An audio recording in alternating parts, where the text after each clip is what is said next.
ఎవరండి? నరసింహపురం. నరసింహపురం. ఏంటి ఇక్కడ హడావిడి ఎలక్షన్ హడావిడి? ఎలక్షన్కా ఫ్యాన్ గుర్తుకి బ్రహ్మాండంగా ఉంది. ఫ్యాన్ గుర్తు. ఎంత మెజార్టీ రావచ్చు ఫ్యాన్ గుర్తు? ఇది ఫ్యాన్ ఎంత మెజార్టీ వస్తాం? ఎంత మెజార్టీ? 1400 మెజార్టీ. 1400 మెజార్టీ రావచ్చు. సో రీసెంట్ గా జగన్ గారు చెప్పారు కదా డిప్యూటీ సీఎం గా ఇస్తానని చెప్పారు. వాళ్ళకి వంగ గీత డిప్యూటీ అందరికీ డిప్యూటీ సీఎం మన గీత గారే చేయాలి. గీత గారికే చేయాలి. ఆయన మాట కరెక్ట్ ఉంటుంది. డిప్యూటీ సీఎం డిప్యూటీ సీఎం అయ్యాక మీకు పిఠాపురం ఏమైనా అభివృద్ధి అభివృద్ధి బ్రహ్మాండంగా చేస్తుంది. సో పవన్ కళ్యాణ్ గారికి వంగ ఎందుకు ఏంటి వేరే? పవన్ కళ్యాణ్ హైదరాబాద్ పోతాడు. నీరస వచ్చింది హైదరాబాద్ పోతాడు. హైదరాబాద్ మనకి సమాచారం ఏం చెప్పడం. సినిమా తీసుకోవాలా. సో మీకు ఇక్కడ అందుబాటులో ఉండే క్యాండిడేట్ కావాలి. అందుబాటు వంగ గీత గారు. సో మెజార్టీ అయితే ఎంత? 1400 నరసింహపురం.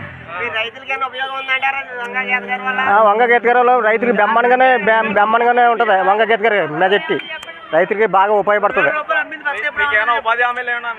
అంది రైతు భరోసా ఉంది. మామూలుగా అమ్మఒడి ఉంది. 18,500 ఉంది. ఇప్పుడు జగన్ గారు నా వల్ల మీకు అభివృద్ధి చెందితేనే ఓటేయమంటారు. మిగతా వాళ్ళు ఎందుకు అలా చెప్పలేకపోతున్నారు? మీద చేయలేరు. అభివృద్ధి చేయలేదు కాబట్టి అభివృద్ధి చేయలేదు కాబట్టి